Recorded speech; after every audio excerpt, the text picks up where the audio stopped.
Hello, আসসালামু আলাইকুম। কে অবস্থা, কেমন আছেন সবাই? আমি আজকে নতুন একটি ভিডিও নিয়ে চলে এসেছি, যেটা হবে মার্বেল সিনেমেটিক ইউনিভার্সের ইমোশনালি টপ 4টা ডেট, যা এন্ডিংটাও ইমোশনালি ছিল। তো বেশি কথা না বলে আপনাদেরকে দেখাবো আমি টপ 4টি ইমোশনালি এন্ডিং এবং ডেটের ব্যাপারে। চলুন শুরু করা যাক। নাম্বার 4-এ আছে আমাদের দ্য অ্যামেজিং স্পাইডারম্যান 2 এর এই ইমোশনাল ডেট। ভাই একেবারে বুকস বম চলে আসছিল ভাই। এত দুঃখজনক একটি ইমোশনাল একটি ডেট ছিল, যা পুরাই অ্যামেজিং স্পাইডারম্যান 2 মুভি এন্ডিংটাকে পুরাই ইমোশনালি বানিয়ে দিয়েছিল, যা আমরা আমাদের বাসায় হারিয়ে ফেলেছিলাম।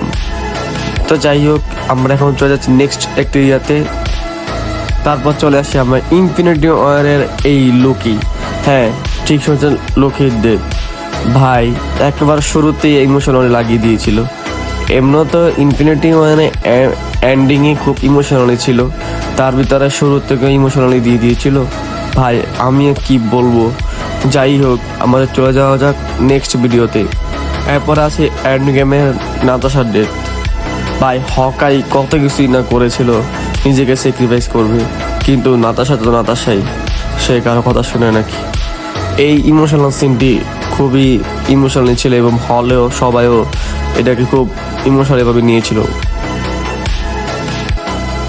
এরপরে most probably Avengers Endgame এন্ডিংয়ের দিকে। ভাই থ্যানোস কি নাই করলো ভাই, শেষ পর্যন্ত আমাদের থ্যানোসকে হারানোর জন্য আমাদের আয়রন ম্যানকে স্যাক্রিফাইস করা লাগে। ভাই এটা মানতেই পারিনি আমি যখন প্রথম দেখেছিলাম। যাই হোক, আয়রন ম্যান যদি স্ন্যাপ না করতো ওই টাইমে না জানে অনেক কিছুই হয়ে যেত, কারণ তখন কিন্তু সব ইনফিনিটি স্টোন কিন্তু থ্যানোসের কাছে ছিল। তো যাই হোক, এই রেসপেক্টটা খুবই মানতেই হয় আমাদের আয়রন ম্যানের স্যাক্রিফাইসটি।